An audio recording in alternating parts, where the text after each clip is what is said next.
just quickly checking the second row. You can see how long this vehicle is. Really, really beautiful detail Jeep has done here. So you have your full-on running boards over here. The materials in the Grand Wagoneer are really second to none. They really are top class. So you have leather literally everywhere. This is leather, real metals, real metal door handles, leather going all the way down up until you get to this. Even down the lower door panels, there are like this soft touch material. Really nice Macintosh speaker grills going throughout the door panel. I love how it's integrated into the door panel as well. And this really nice kind of blue light tan theme is a cool combination for this Wagoneer. And something I noticed in this vehicle is even the carpeting is super thick and stitched as well in the same contrast stitching as the seats are. And these seats have this really nice kind of stitched quilted pattern a little bit in the center, which is nice as well. And everything's kind of controlled in your Grand Wagoneer from this center display in the center of the seats, which is huge. I don't think it's on right now, unfortunately, but this entire screen lights up. This is where you can have seat controls. You have even more controls for your dual screens over here, which run Amazon Fire TV, so you can have literally anything you want on there, which is awesome. I believe you also have some charging outlets down here, both USB-C and regular USB, which is great as well. And you can just get a little bit of a taste of how beautiful the inside of this cabin is. Love this brushed metal trim, and this combo is really doing it for me. I think this is going to give the Navigator a run for its money, actually. Hopping on into the front end of the Grand Wagoneer. Again, opening these doors, you have the same kind of treatment that you're going on the door panels, and then hopping on into the interior so we can make this noise be quiet. Just hop in for you guys. It is a huge vehicle, and generally I do mean huge. I have to reach over the seat even to get onto that side of the vehicle. This is a beautiful interior. The quality is top notch. I know there's been a few electrical issues, but everything else in here has been incredible, I think. And you can tell it just by looking at all the materials. On the dash, we have this beautiful leather, and it's stitched on the leather as well over there. Again, on the door panels, like we saw on the rear, this metal trim going all the way across, and a lot of customization for your seats. So you have massaging seats, heated seats, cooled seats, memory seats, and all these different ways you can move them as well. Incredible audio system as well from Macintosh. This was actually a pretty nice breakthrough for them in the industry as well. And just the trim in here is just outstanding. So you can see this nice brush. This is real metal trim throughout the entire center console. And it honestly, and I'm going to be completely honest here, this feels better built than the Navigator. Not going to lie here. Everything feels more solid. Everything feels more sturdy. The technology is better. There's more gadgets. I mean, I feel like that stuff, but just the general overall feel and build quality from all the touch points feel more premium than the Navigator to me, as well as more modern as well. This center console is also massive. So not only do you get this little I can't even speak right now. It's a little like a cubby right here. This whole thing opens as well. So you have your fridge. Of course, you have a fridge down here as well. It's really cold. You can control it from this button right there, which is awesome. If you don't want to get your items cold, you can put them in this cup holder area as well. And I believe this whole screen does pop up as well. So you can have kind of like a little storage area back there.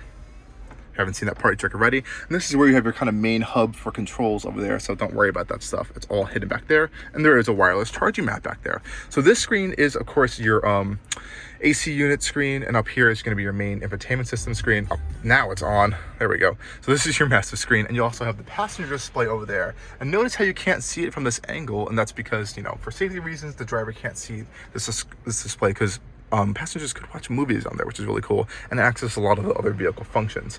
This vehicle is also incredibly quiet as well. I know this window's open right now, but even just with these windows closed, I can hear my voice echoing, which is awesome. You have a really big display up here, just like the regular Wagoneer. Regular Grand Wagoneer and Wagoneer if you want. The regular Wagoneers do get a smaller display than this. I believe the other one, this large one, is optional for them. And I don't believe they get this lower display. And here you can just see all the different options from, let me just tap on this. It's a very bright display. You can see your massage options for your front seats and rear seat options as well for climate controls, and you can turn the screen off as well if it's bothering you. And of course, like I said earlier, you can just tap this and it'll go away from you if you don't want to see it anymore. You do have to give these buttons a little bit of a force to get them in. And everything in here really has full attention to detail. So even the gear selector, this beautiful metal trim, and it feels really sturdy and very solid. Same goes with the start stop button. It's really beautifully kind of like displayed here in this kind of knurled metal finish with leather stitching around it. Incredible stuff Jeep is doing here. I really love the direction they're going in, and everything is helped by these massive panoramic roofs that even go all the way back to the rear as well. So everyone's going to get some glass above them as well, so no one's going to feel cramped in here. I just love being able to feel the metal, the real metal trim. It feels really premium to me in here. Of course, this is their own brand now. Wagoneer and Grand Wagoneer are kind of being marketed as its own brand within Jeep. It's like Jeep's luxury brand. So I really like how they're doing that. You're not going to find a Jeep badge anywhere here. So you're going to see Grand Wagoneer. You're going to see the Series 3 trim on here. This is the highest trim you can get, the Series 2 and 3 for the Grand Wagoneers. And I believe for the Wagoneers, you can go Series 1, 2, and 3. So there's different stuff going on there.